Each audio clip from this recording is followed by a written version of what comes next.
بسم الله الرحمن الرحيم. فطر الخلائق بقدرته ونشر الرياح برحمته والصلاة والسلام على الرسول المسدد المصطفى الأمجد المحمود الأحمد سيدنا ومولانا ومولى الكونين جد الحسن والحسين معاني أبا القاسم محمد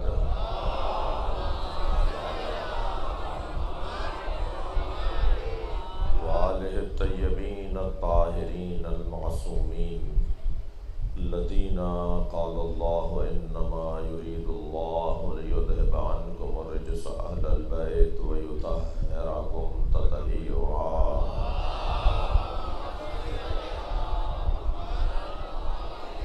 ولعنة الله على أعدائهم أجمعين من يوم عداوتهم إلى قيام يوم الدين. أما بعد، قال الحكيم في القرآن الكريم: بسم الله الرحمن الرحيم. قل إنما أعظكم بواحدة أن تقوموا لله مثنى وفرادا وما بصاحبكم من جنة إن هو إلا نذير لكم. صلوات.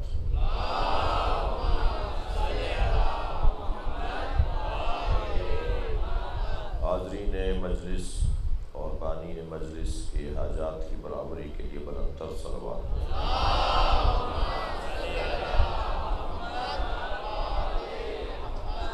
سورہ مبارکہ فرقان کی آیہ کریمہ ہے. اللہ اپنے اس کلام میں اپنے حبیب سے کہہ رہا ہے کہ تم اپنے امتیوں سے کہہ دو کہ میں اللہ تمہیں ایک نصیحت کر رہا ہوں. آیات تو قرآن مجید میں 6000 سے زیادہ ہیں اور ہر آیت میں نصیحت ہے. میرا اور آپ کا کلام فضول ہو سکتا ہے مگر اللہ کا ایک من، واو اور فے بھی فضول نہیں. اللہ کے کلام میں ایک زیر اور زبر بھی بیجا نہیں ہے. اللہ کے کلام میں کوئی ایک کلمہ بھی عبث اور بیکار نہیں ہے. اس کے ایک ایک حرف کا ایک ایک پیغام ہے. یہ اللہ کا کلام ہے، میرا اور آپ کا نہیں ہے کہ جو آئندہ ٹھیک کر لیں گے. اس اللہ کے کلام کے لیے قرآن پکار کے کہہ رہا ہے لا ریب فیہ، اس میں کوئی شک نہیں ہے. اگر کوئی قرآن پر شک کرے نا تو آپ اس پر شک کریں. جو قرآن پر ہی شک کر رہا ہو پھر اسی پر شک کیا جائے گا. تو خالق کا کلام ہے، یہ کوئی معمولی کلام تو ہے نہیں، عام وجود کا کلام تو ہے نہیں. ہر آیت میں اللہ نے ایک نصیحت رکھی ہے اور ایسی ایسی نصیحتیں جو اگر ایک آیت پر بھی میں اور آپ عمل کر لیں، آیات تو 6000 سے زیادہ ہیں نا، مگر ہم ایک آیت پر بھی عمل کر لیں تو ہم اچھے انسان بن سکتے ہیں. اور سارا مسئلہ میرے عزیزوں، میرے بچوں، میرے کم سن ساتھیوں، سارا مسئلہ ہی اچھا انسان بننے میں ہے. اس لیے کہ ڈاکٹر اچھا بن سکتا ہے، انجینئر اچھا بن سکتا ہے، حتیٰ مولوی اور عالم بھی اچھا ہو سکتا ہے، مگر ضروری نہیں ہے کہ کوئی اچھا انسان بن سکے. انسان بننا سارے کاموں سے مشکل ہے. یہ ساری کائنات کو تو اپنے مٹھی میں رکھتا ہے مگر یہ خود اپنے قابو میں نہیں ہے. یہ 6 فٹ کے بدن پر قابو نہیں پاتا، یہ اپنے آپ کو سنبھال ہی نہیں پا رہا. یہ 4 کروڑ کی گاڑی سنبھال لیتا ہے مگر 6 فٹ کا بدن نہیں سنبھال پاتا. یہ پوری مملکت سنبھال لیتا ہے مگر اپنے آپ کو نہیں سنبھال پاتا. اور یہ پوری دنیا کے لیے ایک حاکم بن جاتا ہے مگر یہ اپنے وجود پر حاکم نہیں ہوتا. یہ بہت بڑی کمزوری ہے انسان کی. اور میں اور آپ اس لیے بار بار مجلس میں آ کے بیٹھتے ہیں کہ ہم اس حسین سے جڑنا چاہتے ہیں جو نہ صرف اپنے اوپر مکمل قابو رکھتے تھے بلکہ 72 مملکتیں دکھائی ہیں. صلوات پڑھیں محمد و آل محمد.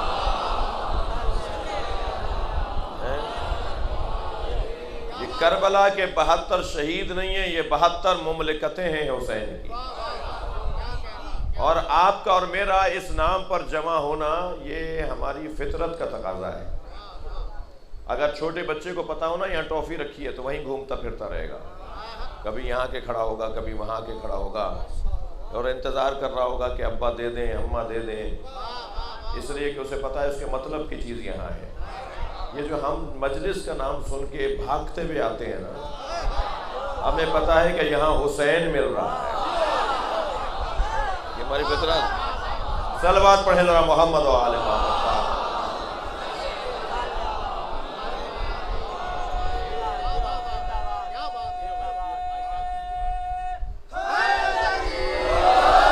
ماشاءاللہ، جب امام حسین کے نام پر ہم ایسے جمع ہوتے ہیں، یہ ہماری فطرت کا تقاضا ہے، یہ ہمیں ہمارا اندر کا آدمی کھینچ کے لے کر آ رہا ہے، یہ ہمارا ہمزاد ہمیں کھینچ کر لا رہا ہے، اور عقیدت بھرا جملہ کہہ دوں، فرشتہ ہمیں کھینچ کے لاتا ہے۔ ہم اپنی پسند سے، ہم اپنی مرضی سے، یعنی میری مراد جو ہے ہم اپنی مرضی سے نہیں آتے، ہمیں کوئی طاقت ہے جو کھینچ کے لاتی ہے۔ اور عزیزان گرامی، طاقت تو انہیں بھی بلاتی ہے جو نہیں آتے، مگر آپ میں اور اس میں فرق یہ ہے کہ ان کی شیطانی طاقت ان کی رحمانی طاقت پر غالب آ جاتی ہے، اور جو آ جاتے ہیں ان کی رحمانی طاقت شیطانی طاقت پر غالب آ جاتی ہے۔ اب یہی تو جھگڑا ہے نا شیطان کا اور رحمان کے نمائندوں کا۔ اس جھگڑے میں جو کامیاب ہو جائے، اس جھگڑے میں جو کامیاب ہو جائے اسی کو حسینی کہا جاتا ہے، جو ناکام ہو جائے اسی کو یزید کا۔ صلوات پڑھ لیں ذرا محمد و آل محمد۔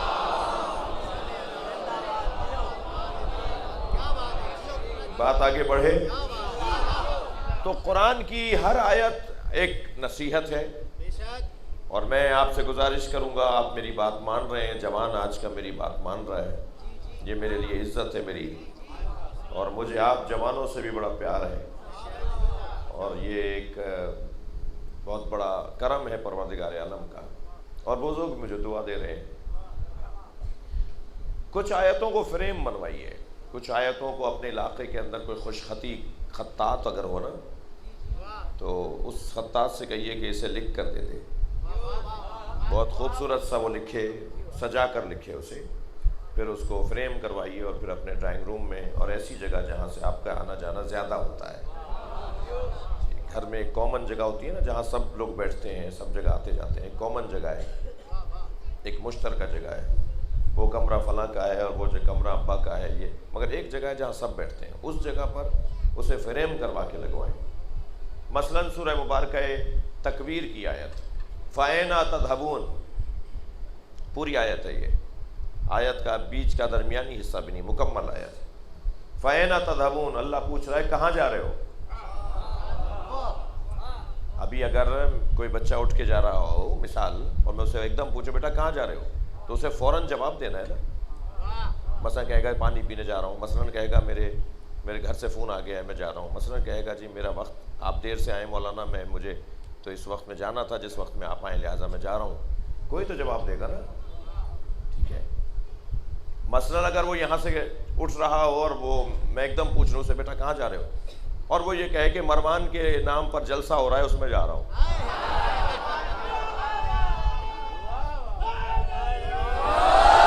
مثلاً، تو جیسے ہی وہ یہ کہے گا نا کہ مروان کے نام پہ ایک جلسہ ہو رہا ہے میں وہاں جا رہا ہوں، تو سارا یہاں کا مجمع کہے گا کہ کہاں جا رہے ہو؟ حسین کو چھوڑ کر جو مروان کی طرف جائے اس کی دنیا بھی تباہ، اس کی آخرت بھی برباد۔ تو اسے کہیں گے بیٹا یہ جواب نہیں ہے، جانے کی جگہ ہی نہیں ہے وہ، ایسا ہی ہے۔ مثلا پانی پینے جا رہا ہے، کوئی کچھ نہیں کہے گا بھائی پانی پینے جا رہا ہے، مثلا کہے گا میرے اسکول کا وقت ہو گیا ہے، میرے ٹیوشن کا، کوئی کچھ نہیں کہے گا اسے، یعنی یہ جواب تھا جو دیا اس نے۔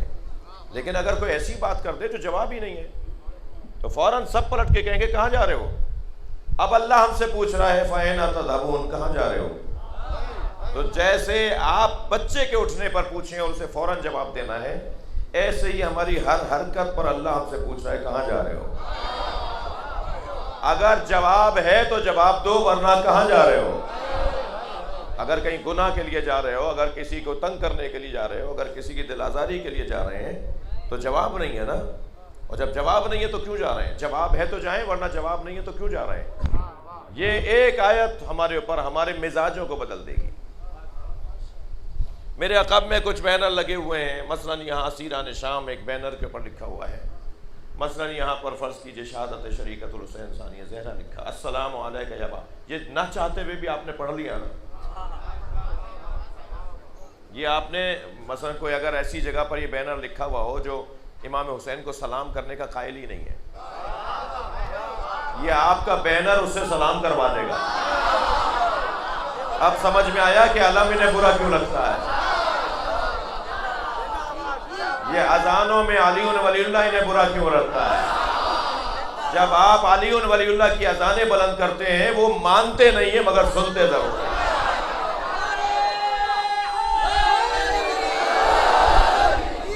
پریشانی بلند تر صلوات محمد و آل محمد۔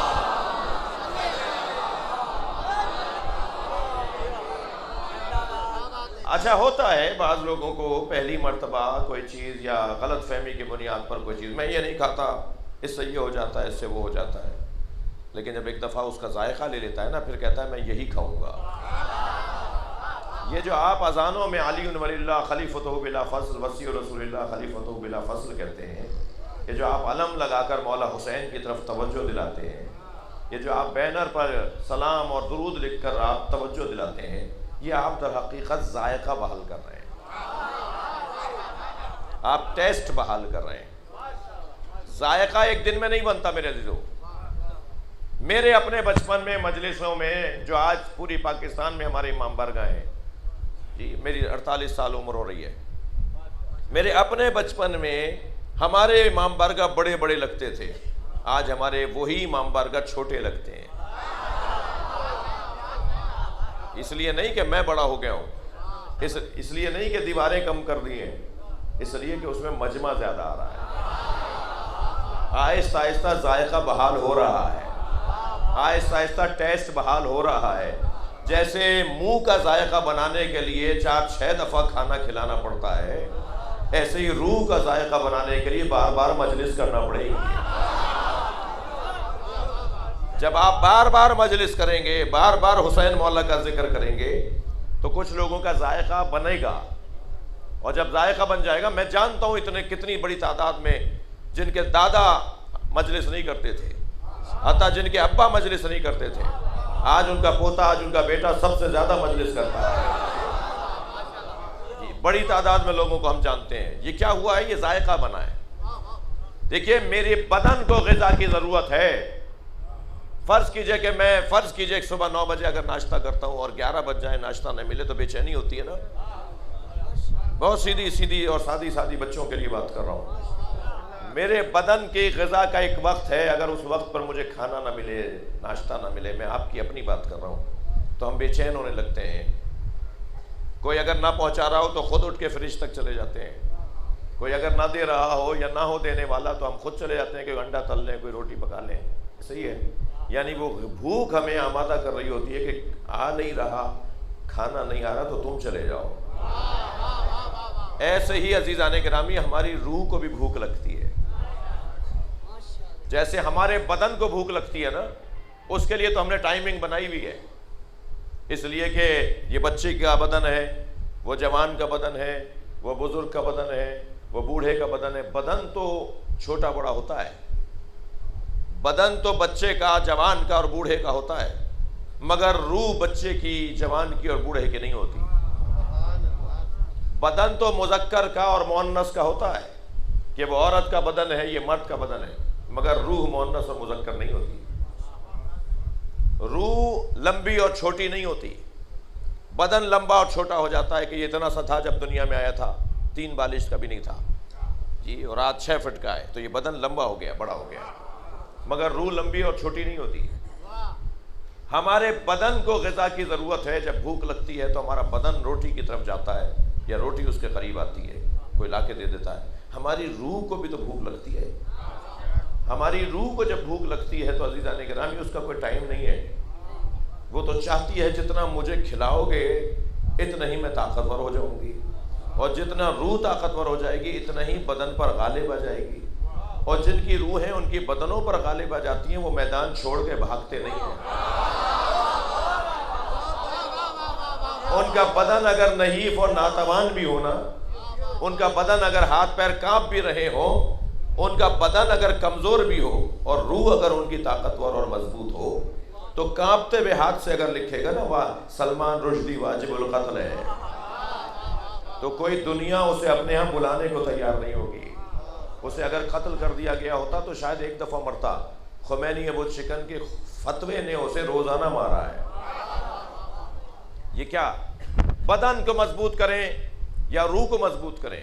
ہمیں بدن کی غذا کی ضرورت پڑتی ہے، تب ہم بدن کی غذا کی طرف جاتے ہیں۔ روح کی غذا کیا ہے؟ میں ان بچوں اور جوانوں سے کہہ رہا ہوں، گانے نہیں سنا کرو، واہیات بول جو گانوں میں ہوتے ہیں وہ نہیں سنا کرو۔ موسیقی مطلقاً حرام نہیں ہے، مجھے شرعی مسئلہ بتانے کی بھی ضرورت ہے۔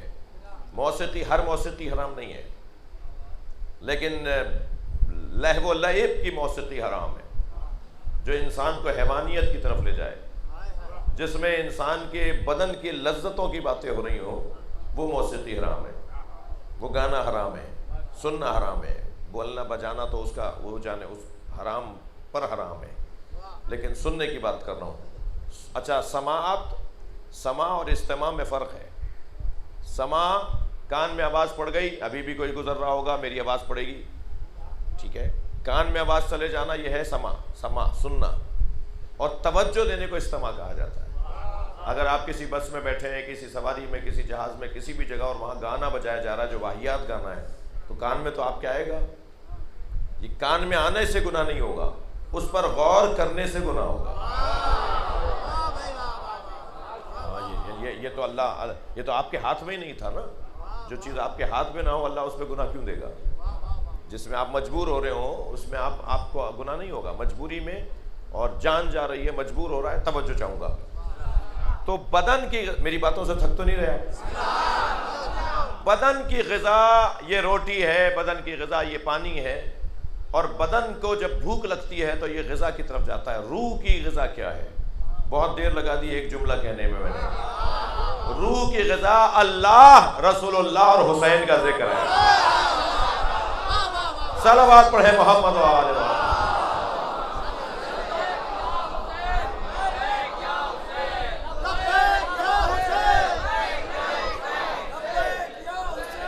بلند تر صلوات پڑھیں محمد و آل محمد۔ ماشاءاللہ آپ کی تعداد کم نہیں ہے، صلوات اس سے بہتر پڑھیں۔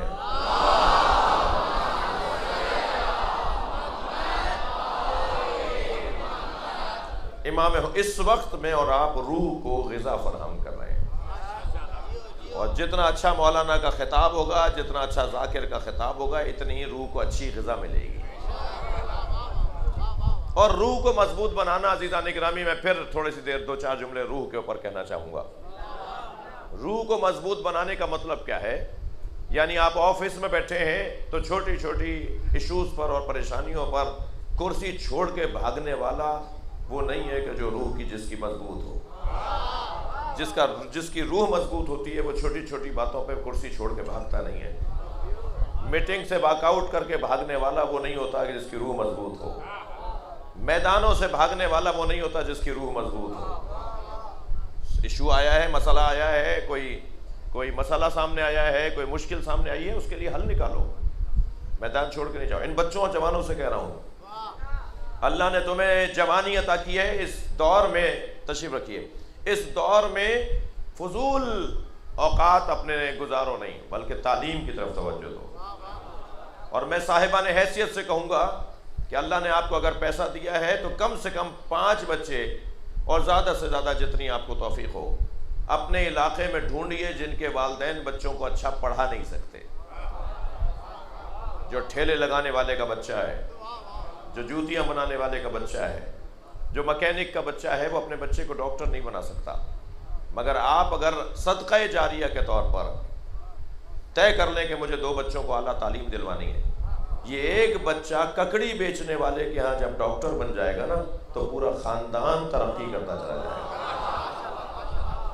اور وہ پیسہ بھی بے نام حسین دیجئے تاکہ یہ تعلیم حاصل کرنے کے بعد مجلسوں سے بھاگے نہیں، یہ حسین سے جڑا رہے۔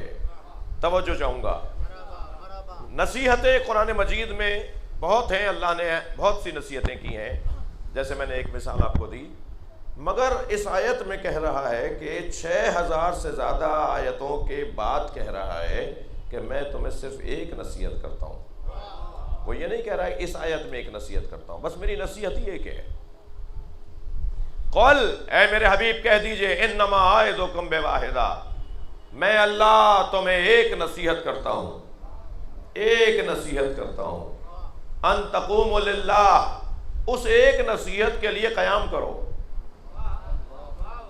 میں تمہیں ایک بات کر رہا ہوں، بس میری بات ہی ایک ہے، میں اللہ تم سے بس ایک بات کر رہا ہوں، ان تقوموا للہ، کہ اس کے لیے قیام کرو، مثنا، اجتماعی طور پر مل کر، و فرادا، مثنا و فرادا، مل کر یا اکیلے رہ کر، وما بصاحبکم من جنہ، اور یہ جو میری ایک نصیحت تمہیں میرا نبی پہنچا رہا ہے، صاحب کہا ہے اللہ نے نبی کو، ہمارے نبی کو ہمارا صاحب کہا ہے۔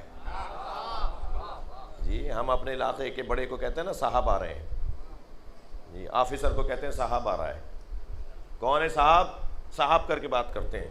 کائنات کا صاحب اگر اللہ نے کسی کو بنایا ہے تو اسے محمد کہتے ہیں۔ وما بصاحبکم من جنہ، اور تمہارا صاحب مجنون نہیں ہے۔ اچھا، آپ بعض کام ایسے کرتے ہیں جو بعض لوگوں کو جنون لگتا ہے، بعض لوگوں کو پاگل پن لگتا ہے۔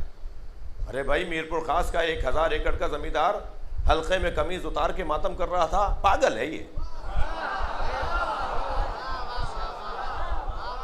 جی۔ ارے بھائی، وہ فیکٹری کا مالک 8 محرم کا جب جلوس نکلا تو وہ ذوالجنہ کی بات پکڑ کر نکلا، اتنا بڑا آدمی، پاگل ہے یہ۔ ہاں الحمدللہ، حسین کے نام پر وہ ہو جاتے ہیں جو تم سمجھ رہے ہو۔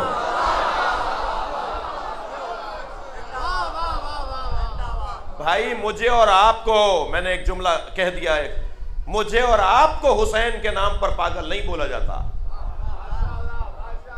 ہمیں اہل بیت کے نام پر پاگل نہیں بولا جاتا۔ یہ انسان اتنا خطرناک ہے، نبی مکرم جب علی علی کرواتے تھے تو یہ بولتے تھے کہ مجنون ہو گئے۔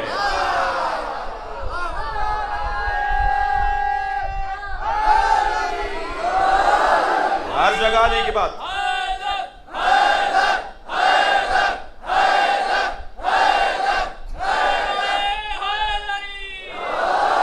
ہر جگہ علی کی بات، نبی کو دیکھو، جب دیکھو علی علی۔ کھانا بغیر علی کے نہیں کھاتے، پانی بغیر علی کے نہیں پیتے، کوئی سفر نہیں ہوتا جس میں نہ پوچھیں علی کہاں ہے، کوئی مجلس، کوئی بیٹھک، کوئی نشست نہیں ہے سرکار کی جس میں آپ کی آنکھیں ڈھونڈ نہ رہی ہوں کہ علی کہاں ہے۔ کتنی مرتبہ ہوا کہ نبی مکرم تشریف فرما ہے، اصحاب بیٹھے ہوئے ہیں اور سب کے آنے کا وقت تھا مگر علی نہیں پہنچے، تو دروازے کی طرف دیکھ رہے ہیں میرا علی کہاں ہے۔ توجہ ہے؟ پوچھا، جبریل بیٹھے ہوئے تھے، جبریل کم عمرک، جبریل تمہاری عمر کتنی ہے؟ بیٹا تمہاری عمر کتنی ہے؟ نہیں اس کی 7 سال 10 سال، ماشاءاللہ۔ تمہاری عمر کتنی ہے؟ عمر تمہاری عمر کتنی ہے؟ تمہاری کتنی ہے؟ 8 سال ہے، ماشاءاللہ۔ یہ بچے جانتے ہیں کہ عمر بولتے ہیں۔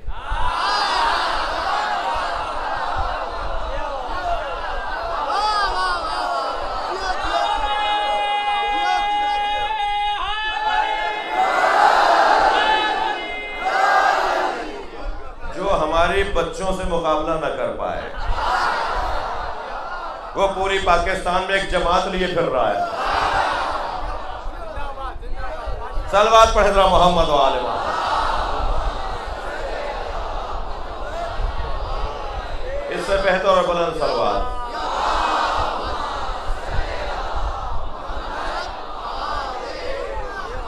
نبی کی انجمن جب بھی سجتی تھی، سرکار جب بھی تشریف فرما ہوتے تھے، وہ انجمن بغیر علی کے مکمل نہیں ہوتی۔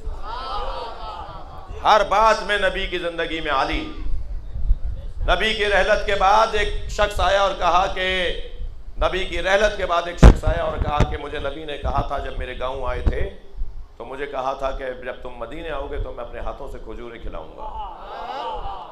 اب میں مدینے آیا ہوں مگر نبی نہیں ہے، تو حضرت ابوبکر نے فرمایا علی کو بلاؤ۔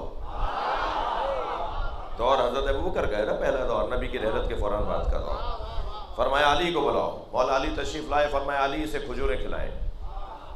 مولا علی نے اسے اپنے ہاتھ سے کھجوریں کھلائیں، سارا واقعہ بتایا، مولا علی نے کھجوریں کھلائیں۔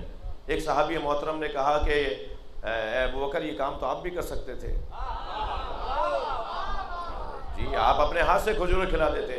فرمان لگے جب میں ہجرت کی رات نبی کے ساتھ غار میں تھا تو ساری رات نبی نے یا اللہ کی بات کی یا علی کی بات کی، اور جو علی کی بات نبی نے مجھ سے کی اس میں ایک بات یہ کی کہ اِنَّ کَفَائی وَکَفَا عَلِيٍّ سوا۔ نبی نے فرمایا کہ میرا ہاتھ اور علی کا ہاتھ ایک جیسا ہے۔ کبھی ایسا نہیں ہوا، اور یہ عشق مولا علی کا بھی نبی کے ساتھ ایسے ہی تھا، یعنی علی بھی عاشق نبی، تھکے تو نہیں ہے، اور نبی بھی عاشق علی۔ ایک صحابی محترم نے آ کر کہا یا رسول اللہ کوئی راز کی بات بتائیں، کوئی راز عطا کریں۔ حضرت نے فرمایا حجرے میں چلے جاؤ۔ جب حجرے میں گئے تو کیا دیکھا؟ سجدے میں علی ہے، اور حالت سجدہ میں علی پڑھ رہے ہیں اللہم اغفر للخاطئین من شیعتی بحق محمد، یا اللہ میرے گناہگار شیعوں کو محمد کے صدقے معاف کر دیں۔ کہتے ہیں جب میں باہر نکلا تو دیکھا کہ اب نبی سجدے میں، نبی نے بھیجا تھا جاؤ حجرے میں جا کے دیکھو میں تمہیں اللہ کا راز دے رہا ہوں، میں ایک راز دے رہا ہوں۔ کہا جب میں باہر آیا تو دیکھا نبی سجدے میں ہے، اور نبی کو سجدے کی حالت میں دیکھا تو نبی پڑھ رہے تھے اللہم اغفر للخاطئین من امتی بحق علی، یا اللہ میرے گناہگار امتیوں کو علی کے صدقے معاف کر دے۔ علی نبی سے عشق، نبی علی سے عشق، اور عشق کا عالم یہ ہے کہ کبھی فرماتے ہیں مثل علی کمثل الرأس من الجسد، علی کی نسبت میرے ساتھ ایسے ہے جیسے سر اور جسم کو ہوتی ہے۔ علی میرا سر ہے، میں علی کا جسم ہوں۔ توجہ کر لی؟ کبھی فرماتے ہیں علی اور میں اس امت کے دو باپ ہیں، انا و علی ابوا ہذہ الامہ، میں اور علی اس امت کے دو باپ ہیں۔ عجیب بات ہے، حدیث سمجھنے کی ہے، حدیث پہ غور کرنے کی ضرورت ہے۔ دو باپ کیوں فرمایا سرکار نے؟ اس وجہ سے فرمایا کہ جب تک بچہ بالغ نہ ہو جائے باپ کی ضرورت رہتی ہے۔ امت مصطفیٰ بالغ جب ہوگی جب علی کا دور مکمل ہوگا۔ کیسے چھپے لوگوں سے لڑا جاتا ہے، کیسے کھلے لوگوں سے لڑا جاتا ہے۔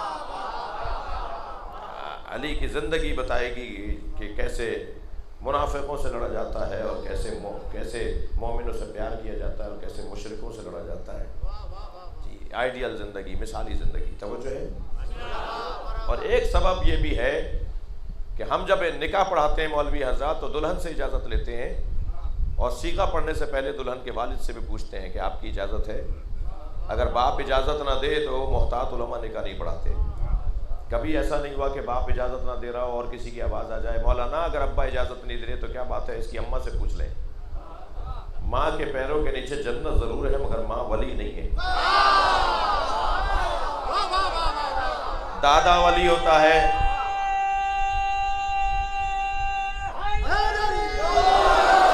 دادا ولی ہوتا ہے، باپ ولی ہوتا ہے، دادی نانی اماں ولی نہیں ہے۔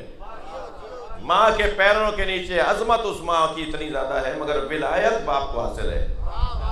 اگر باپ اجازت نہ دے رہا ہو تو ماں سے نہیں پوچھا جاتا۔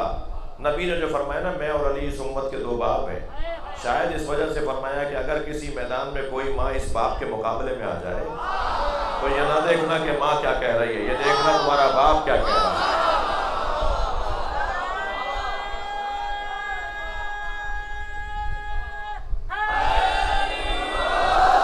خبردار اہل سنت کے مقدسات کی توہین کرنا حرام ہے. یہ فقہائے امامیہ کا فتویٰ ہے, یہ مراجع تقلید شیعہ کا فتویٰ ہے, یہ علماء شیعہ پاکستان کا حکم ہے کہ مقدسات اہل سنت کی توہین کرنا حرام ہے. اہل سنت جنہیں اپنا مقدس مانتے ہیں ان کی توہین کرنا حرام ہے. مگر عزیزان گرامی, اہل سنت ہی طے کریں گے کہ مقدس ان کے کون ہیں.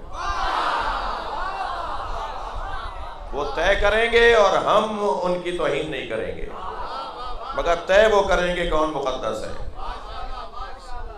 سب بالاتفاق طے کر لیں جن شخصیتوں پر ان کا اتفاق ہے ان کی توہین کرنا حرام ہے, اور جن پر ان کا اتفاق نہیں ہے ان کے بارے میں ہم اپنا خیال رکھتے ہیں. اور ایک بات, دوسری بات یہ, توجہ, دوسری بات یہ کہ اہل سنت کے مقدسات کی توہین کرنا حرام ہے, مگر ہم فدق پڑھیں گے, ہم ولایت علی کی تبلیغ کریں گے, ہم عظمت مولائے کائنات کو بیان کریں گے. یہ ایک علیحدہ بات ہے. کوئی کہے صاحب آپ نے ایک جگہ کہا تھا کہ مقدسات اہل سنت کی توہین کرنا حرام ہے, تو آپ فدق کیوں پڑھ رہے ہیں؟ میں نہیں پڑھوں گا تو کیا ہندو نہیں پڑھے گا؟ میں نہیں پڑھوں گا تو کیا عیسائی نہیں پڑھے گا؟ یہ تاریخ ہے, احادیث پر مشتمل مواد ہے, یہ پڑھنا ہے, مگر زبان اچھی ہو, لہجہ میرا سمجھانے کا ہو, مطلب میرا سمجھانا ہو. سمجھانے والے اور ہوتے ہیں, چڑھانے والے اور ہوتے ہیں.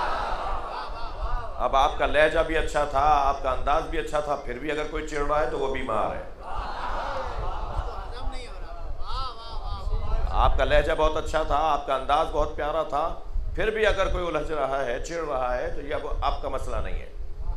بھائی اس سے زیادہ اور اچھے انداز سے کیا بیان ہوتا, مگر وہ چڑھ رہا ہے, خواہ چڑھ رہا ہے, وہ اپنے وجود سے ہی نفرت کرتا ہے, اس کو جینا ہی نہیں آتا. تو ہم مقدسات اہل سنت کی توہین کو حرام سمجھتے ہیں, مگر اہل بیت کی عظمت کو بیان کرنا ہمارے اوپر واجب اور لازم ہے. دوسرا نقطہ, تیسری بات, جن مقدسات اہل سنت کی توہین کرنا ہم حرام سمجھتے ہیں انہیں آئیڈیل نہیں مانتے ہم. یہ دو علیحدہ باتیں ہیں, یہ دو علیحدہ باتیں ہیں. ہم مقدسات اہل سنت کی توہین کو حرام سمجھتے ہیں, مگر وہ ہمارے نزدیک آئیڈیل نہیں ہے. جی وہ ہمارے نزدیک آئیڈیل نہیں ہے, ہمارے نزدیک آئیڈیل علی ہے. ممکن ہے کوئی کہے مولانا دونوں کو مان لیجئے, تو ہم کہیں گے دونوں میں لڑائی نہ ہوئی ہوتی تو مان لیتے.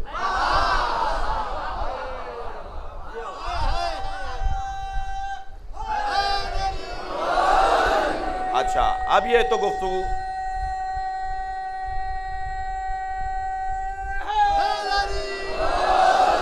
اب یہ گفتگو ہو گئی بہت روشن. ممکن ہے کوئی کہے مولانا کیا آپ پرانی باتیں اور کیا باتیں کر رہے تھے, کیوں ہم یہ والی باتیں ہم کیوں کر رہے ہیں؟ اس کی وجہ یہ ہے کہ نبی اپنے بعد جو نظام چھوڑ کر گئے ہیں وہ قرآن اور اہل بیت کا چھوڑ کر گئے ہیں. اصحاب محترم بھی اگر مسئلہ پوچھنے جاتے تھے تو والی سے پوچھتے تھے. اہل بیت ہے. میں اسی حلیے میں آپ کا نوکر ہوں, پوری دنیا میں پھرتا ہوں, ہر کئی دسیوں ممالک ہو چکے ہیں, اور پاکستان کا تو کوئی شہر اور شاید ہی کوئی گاؤں رہ گیا ہو. کم سے کم بڑے قصبے اور سارے ٹاؤن تو سارے دیکھ لیے ہیں پاکستان کے. پشاور سے لے کر پیواڑ سے لے کر اور کراچی تک کوئی شاید ہی کوئی بڑا قصبہ, کوئی ٹاؤن, ضلع تو شاید ہی نہیں رہا کوئی جہاں پر مجلس نہیں پڑھی. وہاں جا کر ضرور اہل سنت کے ہاں فاتحہ ضرور پڑھنے گیا. ہاں کچھ ایسے علاقے ہیں جو 5%, 8%, یہاں پر مثلا اتنی بڑی تعداد نہیں ہے کہ, یا نہیں سمجھتے کہ ہم وہاں پر جائیں, لیکن وہاں بھی گیا ہوں اور اہل سنت سے پیار کا مظاہرہ کرنے گیا ہوں. میں شیعہ بچوں سے کہہ کے تھک نہیں رہا, میں تھک نہیں رہا, بار بار بولوں گا, اہل سنت ہمارے بھائی نہیں ہے, ہماری جان ہے, اور اپنی جان سے پیار کیا جاتا ہے, اپنی جان سے پیار کیا جائے. باہر بھائی تو پھر بھی کسی میراث کے مسئلے میں لڑ لیتا ہے, بھائی تو پھر بھی کبھی دکان کے مسئلے پہ لڑ لیتا ہے, بھائی تو موٹر سائیکل پہ لڑ لیتا ہے, مگر جان سے لڑائی نہیں ہوتی. صلوات پڑھنے ذرا محمد و آل محمد. اس سے بہتر اور بلند صلوات پڑھیں گے.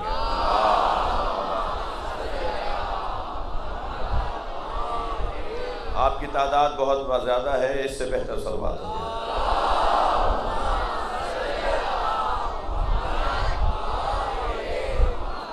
توجہ کر رہے ہیں آپ؟ میں میرپور خاص کے شیعہ بچوں کو ہوم ورک دے کے جا رہا ہوں، اور ہوم ورک یہ ہے سال بھر کرنا ہے. یہ کام ایک دفعہ کر کے نہیں رکنا، بار بار کرنا ہے، سال بھر کرنا ہے. آپ کے علاقے کے اندر جو اہل سنت علماء رہتے ہیں ان کو جا کے سلام کرو. آپ کے علاقے کے اندر 4 دوست 5 دوست پتہ کر لو کہ کہاں کون رہتا ہے.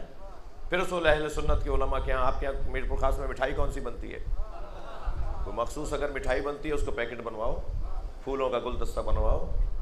جی ادھر ادھر کھڑے ہو کر تم بہت سارے پیسے خرچ کر دیتے ہو. ان پیسوں کی میں ضمانت دیتا ہوں اللہ ڈبل کر کے لوٹائے گا. جی مل کے 4-6 دوست مل کر کوئی گلدستہ بنواؤ، کوئی مٹھائی کا ڈبہ بنواؤ، اور پھر اہل سنت عالم کے دروازے پہ جا کے کہو کہ ہم شیعہ لڑکے آپس میں آپ کو سلام کرنے آئے ہیں، ہماری طرف سے یہ ہدیہ قبول کر لیں. اچھا پھر دیکھ کر بات کیجیے گا. ممکن ہے ان میں سے کوئی کہے کہ جی نیاز میں نہیں کھاتا، تو آپ ان سے کہیے گا نیاز نہیں لے کر آئے، ہم آپ کے لیے ہدیہ لے کر آئے. اور خدا نہ خواستہ اگر واپس کر دے، وہ ہوگا بھی 10 میں سے کوئی ایک ہو سکتا ہے وہ، اس لیے آپ کو تیار کر رہا ہوں. وہ جو ایک اگر 10 میں سے ایک کہنا جی میں تمہارے پہ چیز نہیں لیتا، تو ناراض نہیں ہونا. پھر دوسری دفعہ سنی دوستوں کو ساتھ لے جانا. دیکھیے ہوم ورک دے رہا ہوں، ہوم ورک تو ٹیچر بتاتا ہے نا کہ تمہیں کیا کیا لکھنا ہے، کیا کیا کرنا ہے. اب اسی عالم کے پاس اپنے 4 سنی دوستوں کو لے جانا، تاکہ وہ سنی دوست اس کو سمجھائیں کہ مولانا شیعہ دوست ہے، آپ کو ہدیہ دے رہا ہے، تحفہ دے رہا ہے، کسی لیبارٹری میں چیک کروا لیں، اس میں زہر نہیں ہے، یہ محبت کے علاوہ کچھ اور نہیں ہے. ایک ہوم ورک یہ ہے کہ آپ علاقے کے 1 سال میں سارے علماء اہل تسنن، چاہے اہل تسنن، صحیح تلفظ ہے تسنن، اہل تسنن، اہل سنت کے تمام مسالک کے علماء کو جا کے سلام کریں گے. وہ آپ کو کہیں گے تم مشرک ہو، وہ آپ کو کہیں گے تم کافر ہو، وہ آپ کو کہیں گے تم فلاں ہو، تو ایسے ہی سن کے آ جانا جیسے تم ماتم کرتے ہو. چپتے ہوئے جملہ سننا بھی حسین کے نام کا ماتم ہے. یہ جو آپ کو برا بھلا کہا جاتا ہے نا، یہ بھی حسین کا ماتم ہے. اور ماتم یعنی حسین کی بارگاہ میں عاجزی، ماتم یعنی امام حسین کی بارگاہ میں انکساری. جی ماتم حلقے میں لگ کے بھی وہی کرتا ہے جو متکبر نہیں ہوتا. ہمارے بڑے لوگوں نے حلقے میں ماتم کرنا چھوڑ دیا ہے. جی 16ویں گریڈ میں بھرتی ہوئے تھے، اب 19ویں گریڈ میں آ گئے. جیسے جیسے گریڈ بڑھتا گیا انہوں نے حلقہ ماتم چھوڑنا شروع کر دیا. پہلے یہ جلوس میں ننگے پیر چلتے تھے، اب یہ سر پہ تولیہ ڈال کے چلتے ہیں. پہلے یہ حلقے میں کھڑے ہو کے ماتم کرتے تھے، اب یہ برابر میں کھڑے ہو کے سینے پہ ہاتھ رکھ کے کھڑے ہو جاتے ہیں. ایسے پیسے پہ لعنت ہو جو حسین سے دور کر دیں.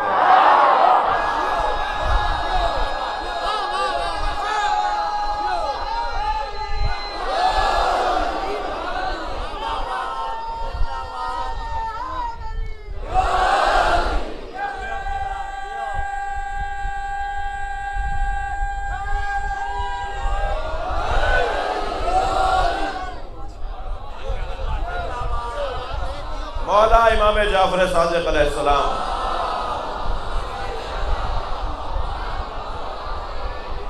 آپ کا ایک چاہنے والا، آپ کا ایک محب جو روزانہ امام کو سلام کرنے آتا تھا، امام کی خدمت میں آ کے کہتا ہے مولا میں فلاں کاروبار کرنا چاہتا ہوں، استخارہ دیکھیں. امام نے استخارہ دیکھا، استخارہ اچھا نہیں آیا. امام نے فرمایا یہ کام نہیں کرو. وہ 6 مہینے کے بعد آیا، روزانہ آتا تھا، اب 6 مہینے بعد آیا اور امام سے کہنے لگا مولا آپ نے فلاں دن آپ نے استخارہ دیکھا، استخارہ اچھا نہیں آیا، مگر میں یہاں سے جب گیا تو مجھے نظر آ رہا تھا، مجھے سمجھ میں آ رہا تھا کہ میں کامیاب ہو جاؤں گا، پیسہ میرے پاس زیادہ آ جائے گا. میں نے وہ کاروبار کیا اور میرے پاس پیسہ بہت آ گیا. مگر اب میں آپ سے سوال یہ کرنے آیا ہوں کہ استخارہ منع کیوں آیا تھا جب مجھے اس میں فائدہ ہونا تھا؟ تو جب میرے پاس پیسہ آنا تھا، جب میرے پاس دولت آنی تھی، تو استخارہ منع کیوں آیا تھا؟ امام نے فرمایا پہلے روزانہ سلام کرنے آتے تھے، اب 6 مہینے بعد آیا۔ جو پیسہ ہم سے دور کر دے وہ پیسہ کہاں ہے؟ وہ دولت کہاں ہے؟ جو تمہیں نماز جماعت چھڑوا دے، جو تمہیں مسجد جانے سے روک دے، جو تمہیں غریبوں سے بات کرنے سے روک دے، جو تمہیں رشتہ داروں سے دور کر دے، وہ پیسہ کہاں ہے؟ جو تمہیں مجلس اور ماتم سے دور کر دے، وہ دولت کہاں ہے؟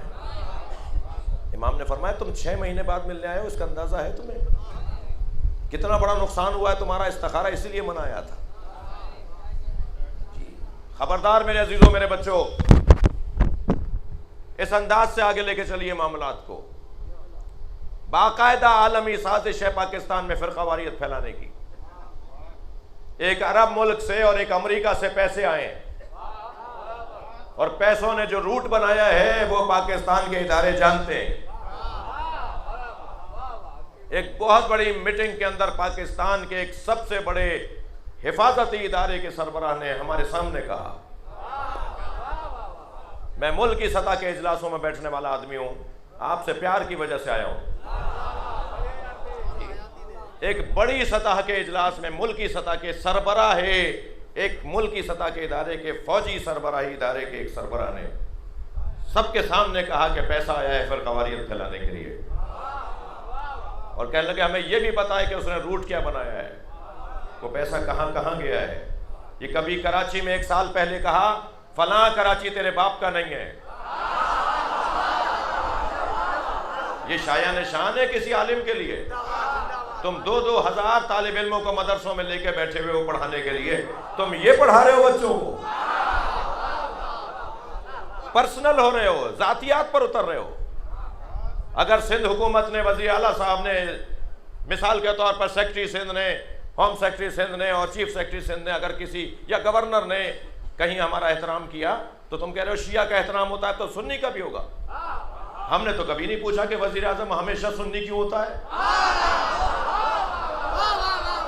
ہم نے تو کبھی نہیں پوچھا کہ صدر ہمیشہ سنی کیوں ہوتا ہے، آرمی چیف ہمیشہ سنی کیوں ہوتا ہے۔ کیوں پوچھیں ہم بھائی؟ غلط سوال ہے۔ ہم تو یہ پوچھیں گے کہ لائق کیوں نہیں ہوتا، صدر اور وزیر اعظم لائق کیوں نہیں ہوتا؟ ہم تو اگر پوچھتے ہیں تو یہ پوچھتے ہیں کہ میرٹ پر بات ہونی چاہیے۔ ہم فرقوں کی بنیاد پر نہیں پوچھتے کہ وزیر اعلیٰ سندھ کا ہمیشہ سنی کیوں ہوتا ہے، ہمیشہ قائم علی شاہ کیوں، ہمیشہ مراد علی شاہ کیوں؟ نہیں، اگر قابل ہے تو انہی کو ہونا چاہیے، قابل وزیروں کو ہونا چاہیے۔ ہم مسلکوں کی بنیاد پہ سوال ہی، تم ہمیں سکھا رہے ہو کہ ہمیں یہ سوال کرنے چاہیے۔ اس طرح کی باتیں کر کر 25 وزیر ہوتے ہیں وفاقی کابینہ کے اندر، 23 وزیر اگر سنی ہو تو تمہیں کچھ نہیں، ہمیں کچھ نہیں، اور ایک وزیر شیعہ ہو جاتا ہے تو تم پریشان ہو جاتے ہو۔ یہ کیوں کر رہے ہو ایسا؟ یہ پاکستان ایک سنی نے سوچا تھا، ایک شیعہ نے بنایا تھا۔ علامہ اقبال سنی، قائد اعظم شیعہ۔ خبردار، نہ یہ سارے سنیوں کا ہے نہ سارے شیعوں کا ہے، یہ ہم سب کا ہے۔ یہاں اقلیتوں کے بھی حقوق ہیں۔ میں علی کے دروازے پر بیٹھا ہوں، تنگ نظر علی والا نہیں ہوتا۔ ہم اس وقت علی مولا کے نام پہ یہاں جمع ہیں، چھوٹے دماغ والا علی والا نہیں ہوتا۔ ہمیں ہندو برادری سے بھی پیار کرنا ہے، ہمیں مسیحی برادری سے بھی پیار کرنا ہے۔ میں 2 دن پہلے ملتان میں خطاب کر رہا تھا، میں نے یہی جملے کہے کہ ہمیں مسیحیوں سے بھی پیار کرنا ہے، ہمیں ہندوؤں سے بھی پیار کرنا ہے۔ تو آپ سنیں گے چند لوگ کھڑے ہو گئے جو مسیحی تھے، کہنے لگے ہم ماتم کرنے آئے اور مسیحی ہیں۔ کالے کپڑے انہوں نے پہنے ہوئے تھے، جی مولا کے ماتم میں آئے ہوئے تھے، مجلس میں بیٹھے ہوئے تھے، کہنے لگے ہم مسیحی ہیں۔ یہ مجلس شیعوں کی ملکیت نہیں ہے۔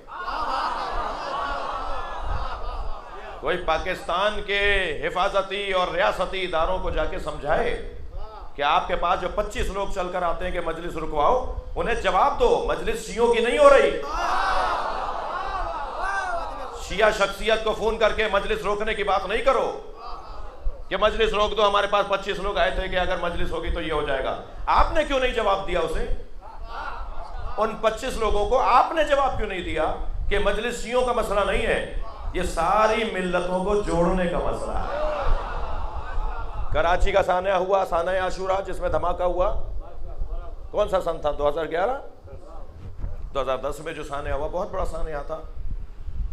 ذوالفقار مرزا صاحب اس وقت وزیر داخلہ سندھ تھے، یہ مصطفیٰ کمال میئر تھے کراچی کے اس وقت میں جی۔ سانحہ عاشورہ جب ہوا، 52 لوگ شہید ہوئے تھے، ان میں 25 سنی تھے۔ کوئی ایک مجھے جلوس اور حادثہ بتا دیجئے۔ میل سی کے اندر مجلس کے اوپر حملہ ہوا، آدھے لوگ شہید سنی تھے، اور پھر میں سندھ میں مجلس پڑھ رہا ہوں۔ سندھ بھٹائی کی سرزمین ہے، سندھ قلندر کی سرزمین ہے۔ یہاں یہ فرقہ واریت کی باتیں نہیں کرو، یہاں جتنے بھی اولیاء الہی کے مزار ہیں وہ سب حسینی ہیں، وہ سب امام حسین کے ساتھ جوڑنا چاہتے ہیں۔ مجھے یقین ہے اس وقت بھی مجلس میں ایک بڑی تعداد سنی بھائیوں کی بیٹھی ہے جی۔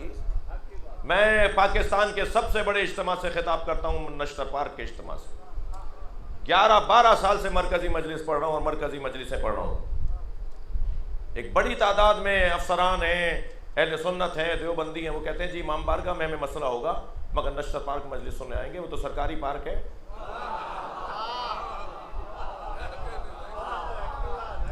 وہاں تو ہر جماعت کا جلسہ ہوتا ہے، وہ جلسوں کے لیے ہی بنایا گیا ہے۔ تو وہاں ہمارا اشرے کے لیے سن 1947 سے اشرہ ہو رہا ہے۔ وہاں جب سے پاکستان بنا، جہانگیر پارک کے اندر پہلی سال ہوا 48 سے یا 49 سے، پھر نشتر پارک شفٹ ہو گیا، تو اس کو تو 70 سال سے زیادہ اس مجلس کو ہوتے ہو گیا۔ تو کوئی بھی آ سکتا ہے نا۔ یہ تنگ نظری کی باتیں، ایک سال پہلے کہا کہ فلاں کراچی تیرے باپ کا، یہ کیا باتیں کر رہے ہو؟ کیوں کر رہے ہو ایسا؟ تنگ نظری، تعصب نہیں، ہم سب رہتے ہیں۔ جو کہتا مولانا طارق جمیل سے میری ملاقات، مولانا کو بھی برا کہہ رہے ہیں، مجھے بھی برا کہہ رہے ہیں۔ مولانا میرے بڑے ہیں، وہ مجھے اپنا عزیز مانتے ہیں، مجھ سے پیار کرتے ہیں، میں ان سے پیار کرتا ہوں جی۔ مسلسل رابطوں میں ہیں، دعائیں لینے اور دینے کا اور مشوروں کا تبادلہ ہے۔ انہیں بھی برا کہتے ہیں مجھے، اس کا مطلب یہ ہے جو جوڑنے والا ہوتا ہے تم اسے برا کہتے ہو، جو لڑوانے والا ہوتا ہے وہ تمہیں اچھا لگتا ہے۔ یہ کس طرف ماحول کو لے جا رہے ہیں؟ ایک سال پہلے تو آپ کے پاس کچھ نہیں تھا نا، اب بھی اس سال آپ کو میری تقریروں سے کچھ نہیں ملا، تو آپ نے 6 سال پرانا میرا آسٹریلیا کے عشرے کا ایک کاٹ پیٹ کے کلپ نکالا۔ یہ پاکستان کا بھی نہیں ہے وہ کلپ، 6 سال پرانا کلپ، ایک ملک کا میرا ایک کلپ نکالا، اس میں سے بھی کاٹ پیٹ کر کے کہا دیکھو یہ توہین کر رہا ہے۔ ہاں، ہم بنی امیہ کو نہیں مانتے اور ڈنکے کی چوٹ پہ نہیں مانتے۔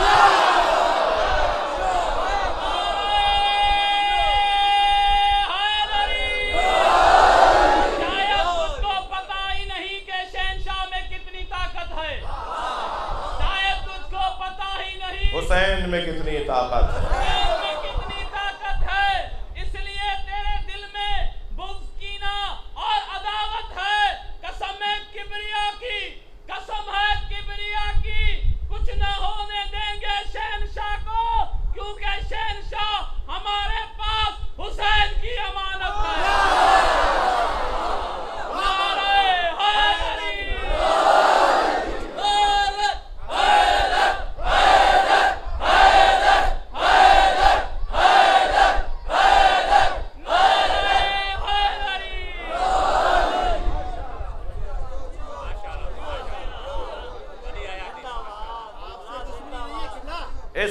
اس سال پھر انہوں نے اس سال ایک ٹھنڈے کمرے میں بیٹھ کے باتیں کر رہے ہیں، کہہ رہے ہیں یہ صبح وہاں جاتا ہے، شام وہاں جاتا ہے، میرا وطن ہے، میرے آبا و اجداد نے بنایا ہے، ہماری جہاں مرضی ہوگی جائیں گے۔ صبح بھاولپور ہوتا ہے، شام کو حیدرآباد ہوتا ہے، پریشانی یہ ہو رہی ہے کہ صبح وہاں ہوتا ہے، شام وہاں ہوتا ہے جی۔ علی 40 جگہ نظر آتے تھے، تم علی کا نوکر، جملہ، تم علی کا ایک نوکر برداشت نہیں کر رہے، علی کا نواں بیٹا پوری دنیا میں موجود ہے، تم علی کا نوکر تم سے برداشت نہیں ہو رہا۔ اور الحمدللہ مجھے فخر ہے کہ میرے اوپر اہل بیت علی کے دشمن کو اچھا نہ کہنے پہ FIR کر دی ہے۔ لاہور میں نے تو کہا تھا کہ کراچی سے لاہور جاؤں گا گرفتاری دینے، اور پورے سندھ والوں سے کہوں گا کہ میں جا رہا ہوں، مجھے بارڈر تک پہنچا کے آؤ، پہلے ہم چلیں گے قبلہ، پہلے ہم چلیں گے. مگر ختم کر دی انہوں نے خود ہی، FIR خود ختم کر دی. ابھی پرسوں جاری کیا لیٹر. کیا جی غلطی ہو گئی؟ سلوات پڑھے ذرا محمد.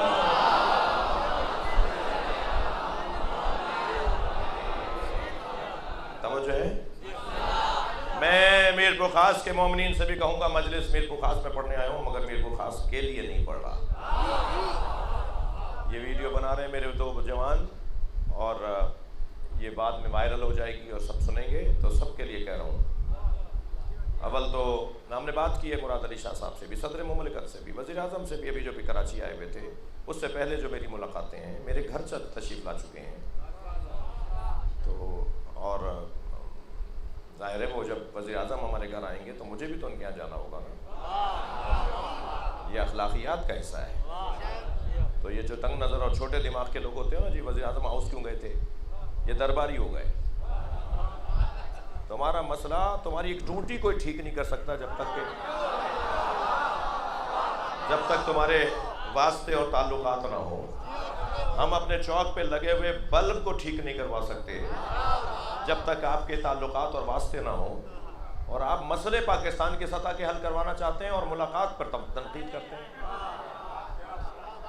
ملاقاتوں پہ تنقید کرتے ہیں کہ یہ دربار میں کیوں چل کے گئے، عالم کو دربار میں نہیں جانا چاہیے. تو عالم کے گھر اگر حاکم چل کر آ جائے تو عالم کو بھی تو دعا دینی چاہیے. اگرچہ میں اپنے آپ کو عالم کہنے کے لائق نہیں ہوں، میں ایک طالب علم ہوں، اور اللہ کرے طالب علم رہوں، مرتے دم تک طالب علم رہوں. صلوات پڑھنے ذرا محمد.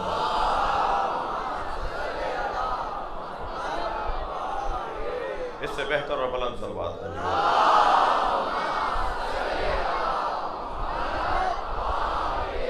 تو یہ جو کچھ ہوا 1 سال سے میرے ساتھ ہو رہا ہے، میرے ساتھ یعنی آپ کے ساتھ ہو رہا ہے، پچھلے سال ہوا، پھر اس سال پھر ہوا.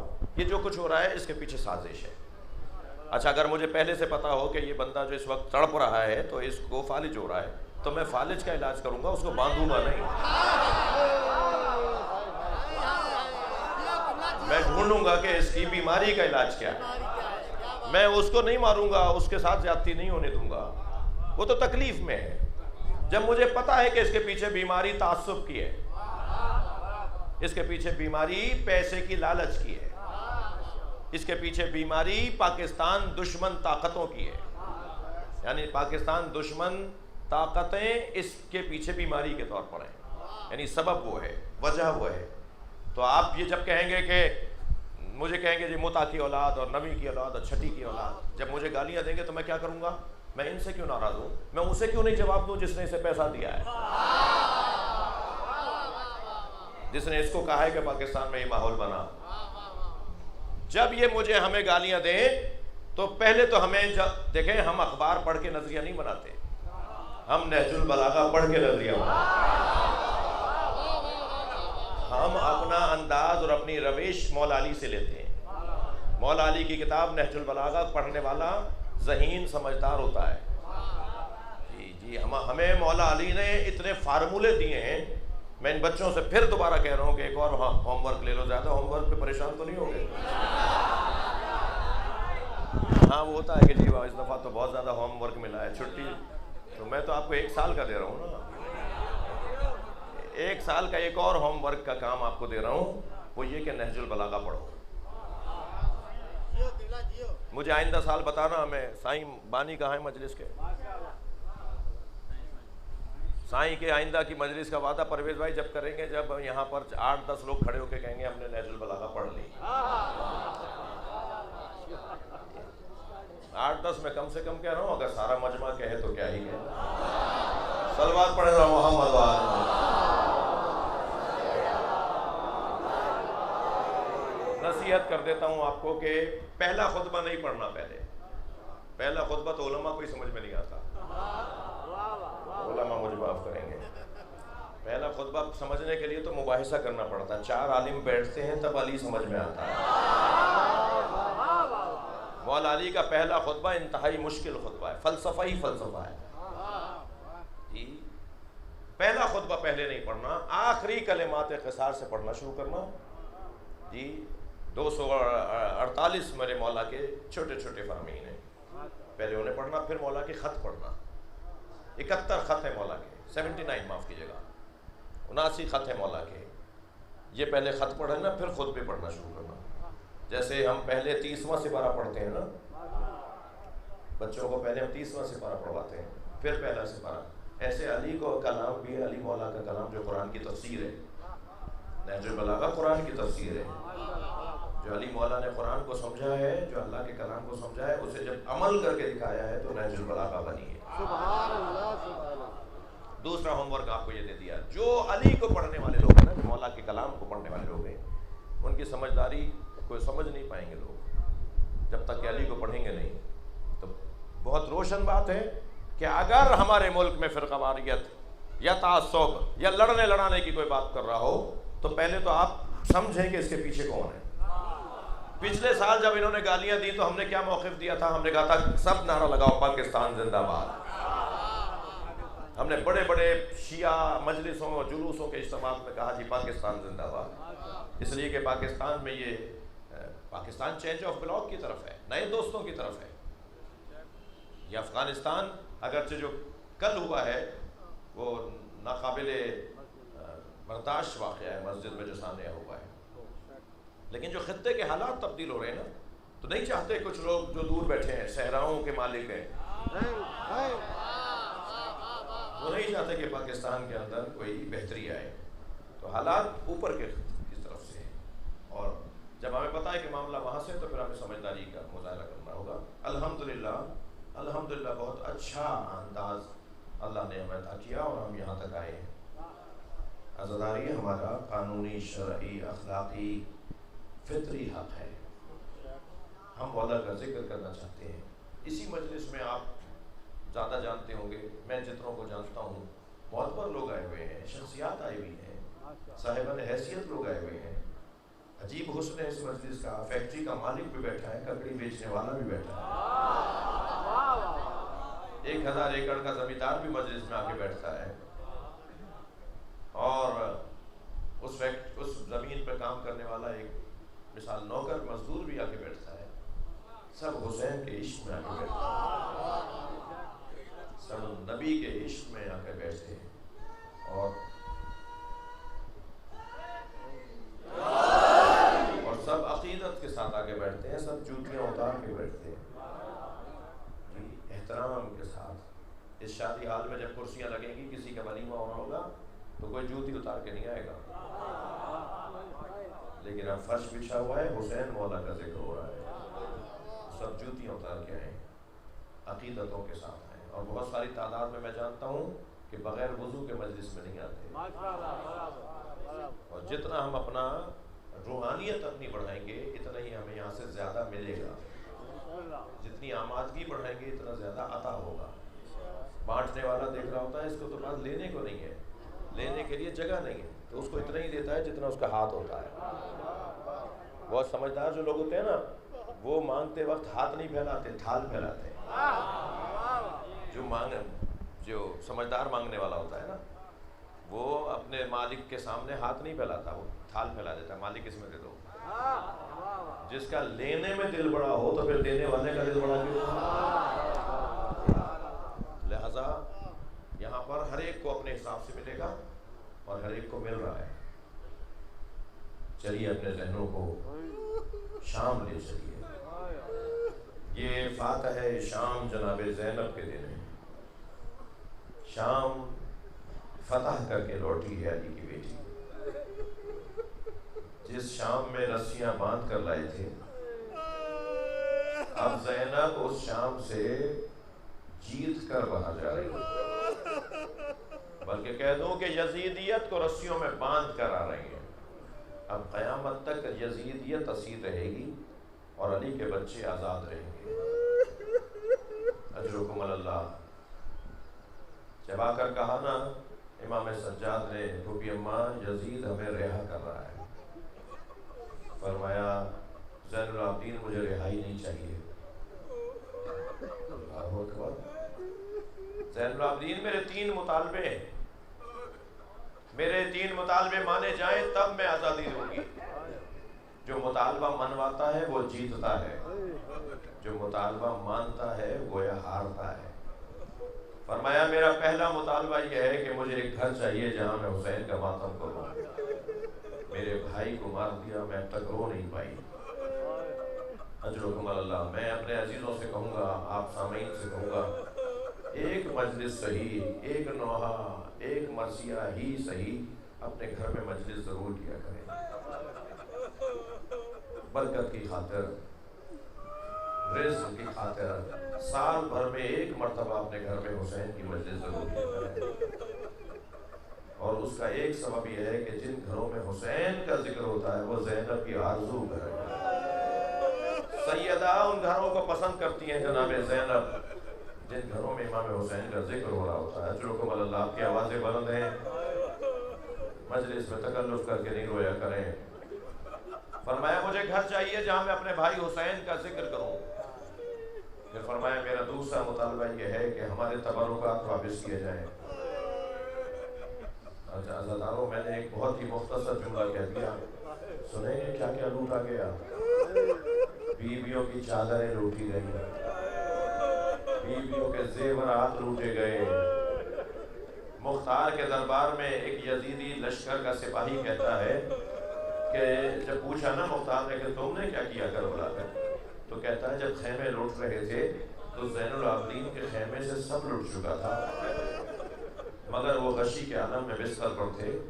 سارا خیمے سے مال لوٹ کر لے گئے تھے لوگ. مجھے نظر آیا کہ زین العابدین جس بستر پہ لیٹے ہوئے وہ بستر مجھے مل جانا چاہیے. تو مجھ سے وہ اٹھے نہیں تو میں نے بستر ان کے نیچے سے کھینچ لیا. اجرکم اللہ، اجرکم اللہ. مختار جیسے آپ کی آوازیں بلند ہوئی ہیں ایسے اس جملے میں مختار چیخ مار کے روئے تھے. اجرکم اللہ، اجرکم اللہ.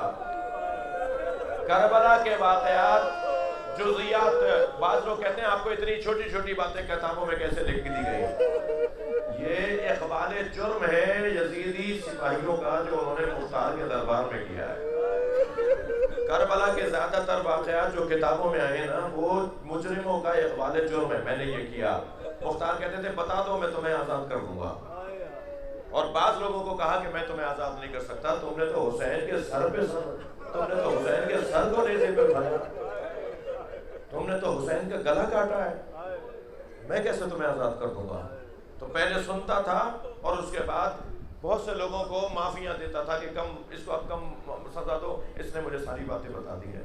اور کاتب سے کہتا تھا لکھتے رہو. دربار میں بیٹھا ہوا کاتب لکھتا تھا کہ میں نے یہ دیکھا، میں نے یہ کیا. سنیں گے ایک شخص کہتا ہے میں نے چاہا کہ زینب کے سر سے چادر اتارا. سب جملہ ہے.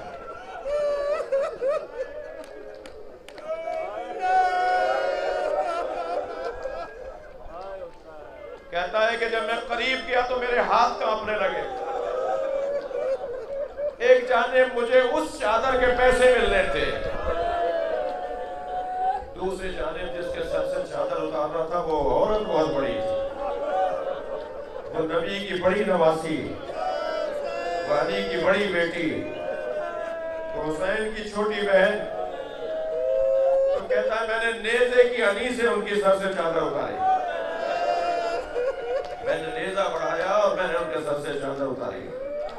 بی بی فاطمہ کبریٰ کہتی ہے کہ جب میرے سر پر نیزے کی انی لگے لگی، میری چادر کھینچنے کے لیے اس نے نیزہ میرے چبھویا، میرے سر پہ جب نیزے کی انی لگے لگی تو اس چوٹ سے میں زمین پر گر گئی.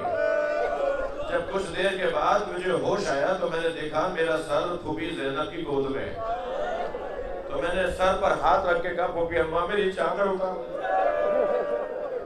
تو آواز آئی ہے فاطمہ تیری پھوپھی کے سر پہ بھی چادر نہیں. بڑے سخت مقتل کے الفاظ ہیں. نہ جانے کیسے دل کے لوگ تھے، کتنی دنیا کی محبت ان کے دلوں میں بھر گئی تھی. امام حسین نے کہا تھا کہ تم میری بات جو سن نہیں رہے، تم جو میرے بعد میرے بچوں کے ساتھ ظلم کرو گے، اس کا سبب بتاؤں کہ میں تمہیں سمجھا بھی رہا ہوں تب بھی نہیں مان رہے. آخری خطبہ حسین کا کربلا میں فرمایا اس کا ایک بڑا سبب یہ ہے کہ تمہارے شکموں میں حرام مال گیا ہوگا. جو حرام کھاتا ہے اسے نصیحت اثر نہیں کرتی۔ خدا کے واسطے میں آپ سے گزارش کروں گا، شبہ ناک مال، حرام مال نہیں کھاؤ۔ جو حرام مال کھاتا ہے اس پہ نصیحت اثر نہیں کرتی، اس پہ قرآن اثر نہیں کرتا، اس پر رسول کا فرمان اثر نہیں کرتا۔ حسین کو مارنے والے دو طرح کے لوگ تھے، حرام کھانے والے لوگ اور علی کا بغض رکھنے والے لوگ۔ شام والے بغض علی کے بیمار تھے، کوفے والے حرام کھا کے آئے تھے۔ جب امام نے کربلا کے لشکر کے، یزیدی لشکر کے سالار عمر ابن سعد سے خطاب کیا نا، سامنے وہ گھوڑے پہ بیٹھا تھا، امام نے آواز دی کہ اسے بلاؤ، میں اس سے آخری بات کرنا چاہتا ہوں۔ علی اکبر مارے جا چکے، عباس مارے جا چکے، اور محمد کے لاشیں اٹھا کر لے آئے، قاسم کا پامال لاشا اٹھا کر لے آئے، حتیٰ 6 مہینے کا بچہ بھی مارا گیا۔ اب کربلا میں اکیلے حسین رہ گئے تھے، تب امام نے فرمایا کہ اسے بلاؤ، میں اس سے بات کروں۔ امام نے اسے نصیحتیں کی کہ میرے خون سے اپنے ہاتھوں کو رنگین نہیں کرو، تمہاری دنیا بھی برباد ہو جائے گی، تمہاری آخرت بھی برباد ہو جائے گی، توبہ کر لو، معافی مانگ لو، مجھے نہیں مارو۔ یہ کہہ کر امام نے فرمایا تمہیں رے کی گورنری کی پیشکش ہے؟ یزید نے کہا تھا کہ اگر جو حسین کو ایسے مارے گا جا کر، اسے میں رے کا گورنر بناؤں گا۔ رے پورا صوبہ جو آج تہران کا علاقہ ہے، تہران یہ مملکت کا حصہ تھا، یہ صوبہ تھا ایک، جو آج تہران ہے وہ صوبہ تھا، رے کہلاتا تھا، صوبہ رہنا، رے کا صوبہ۔ آج بھی شہر رے وہاں موجود ہے، شاہ عبد العزیز کا جہاں مزار ہے وہ رے کہلاتا ہے۔ امام نے فرمایا میں نے سنا ہے کہ تجھے گورنر کی پیشکش کی گئی ہے کہ گورنری دوں گا اگر حسین کو مارے گا، تو میں تجھے ابھی بتا دیتا ہوں، تو جب مجھے مار کے جائے گا نا تو حالات اتنے بدل جائیں گے کہ وہ تجھے رے کے جو کے دانے بھی نہیں دے گا، تجھے رے میں اگنے والی جو اس کے دانے بھی نہیں ملیں گے، دنیا بھی تیری برباد ہو جائے گی مجھے مار کے، آخرت بھی تیری برباد ہو جائے گی مجھے مار کر، مجھے نہ مار۔ مگر اس نے بات نہیں سنی عزیزارو، امام حسین کی بات نہیں سنی، اور یہی ہوا جب یہ کربلا سے امام کو مار کے پہنچا ہے نا تو حالات تو بدلنا شروع ہو گئے تھے۔ زینب کو لائے اس لیے تھے اسے،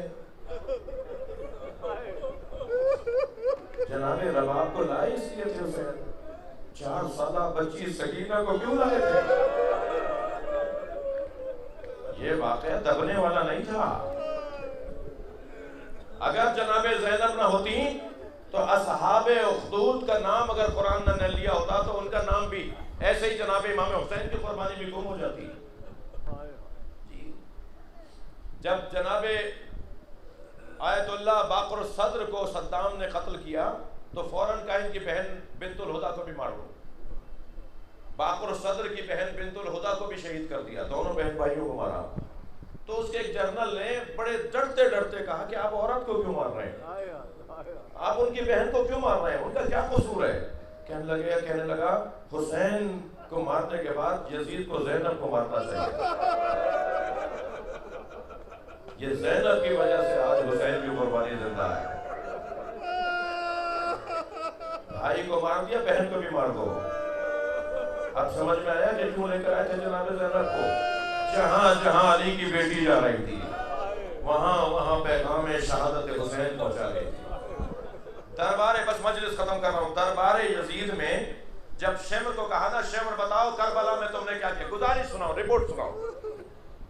500 سے زیادہ کرسیوں پر مہمان بیٹھے تھے اور ساری بیویاں ایک حلقے میں کھڑی تھیں اور امام سجاد بیڑیوں اور ہتھکڑیوں میں سامنے کھڑے تھے اور یزید بیٹھا ہوا تھا تخت پر اور سامنے حسین کا کٹا ہوا سر رکھا تھا۔ یہ منظر تھا کربلا کے، یہ منظر تھا شام کے دربار کا۔ شمر کو آواز دی، شمر گزارش سناؤ کربلا میں تم نے کیا کیا ہے؟ تو شمر نے کہا ہے امیر ہم نے ان کو بھوکا مارا، پیاسا مارا، گھیر کر مارا۔ حسین نے زمین خرید لی تھی مگر قبضہ ہمارا تھا۔ حسین نے نہر کے کنارے خیمے لگائے تھے مگر ہم نے خیمے اکھڑوا دیے تھے۔ ہم نے حسین کے بچوں کو مارا، ہم نے ان سب کو مارا اور آخر میں حسین کو گھیر کے مارا۔ جیسے اس نے امام حسین کے لیے کہا نا کہ ہم نے حسین کو گھیر کے مارا، بیویوں کے حلقے سے جناب زینب کی آواز آئی، اسکت ایھا الکاذب ابن الکاذب، جناب زینب کی آواز آئی، خاموش جھوٹے اور جھوٹے کی اولاد۔ سب نے مڑ کر دیکھا یہ کون ہے؟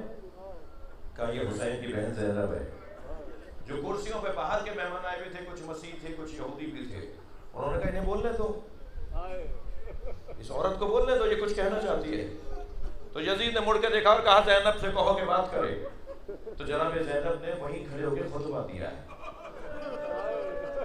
فرمایا یا یزید کت قیدک وجہت جہدک. بی بی زینب کے جملے سنا رہا ہوں آپ کو. اے یزید کت قیدک وجہت جہدک فوالذی شرفنا بالوحی والکتاب. اے یزید جتنی چالیں چل سکتا ہے چل لے, جتنی کوششیں کر سکتا ہے کر لے, مگر جان لے جو اللہ نے نبی کے گھرانے کو شرف دیا ہے وہ شرف تو چھین نہیں سکتا. جو عزت نبی کے بچوں کو اللہ نے دی ہے قرآن کے ذریعے اور وحی کے ذریعے اور فرشتوں کے ذریعے, وہ عزت تو ان سے چھین نہیں سکتا. تو ہاتھوں میں رسی باندھ سکتا ہے مگر عزت چھین نہیں سکتا. پھر یہ کہہ کر میری بیوی نے فرمایا یہ جو تیرے ہاتھ میں حکومت ہے نا, یہ حکومت نہیں ہے, یہ مہلت ہے. یہ حکومت نہیں ہے, مہلت ہے. یہ پلٹ جائے گی, تیرے خلاف ہو جائے گی. خبردار اس کی بنیاد پہ ظلم نہ کر. یہ کہہ کر جناب زینب نے فرمایا سن ان اخل حسین لا یترک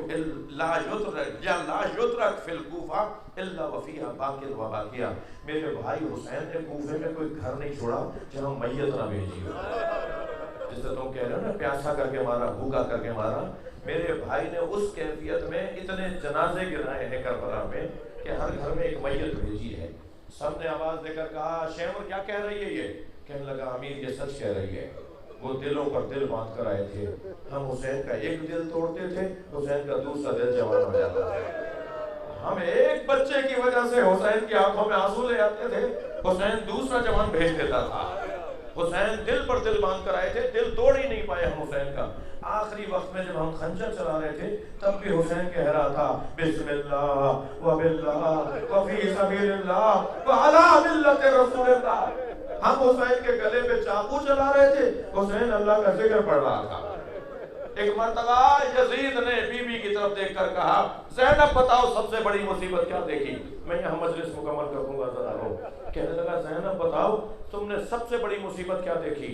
شاید بی بی کہہ دیتی بھائی کی شہادت, شاید بی بی کہہ دیتی علی اکبر کی شہادت.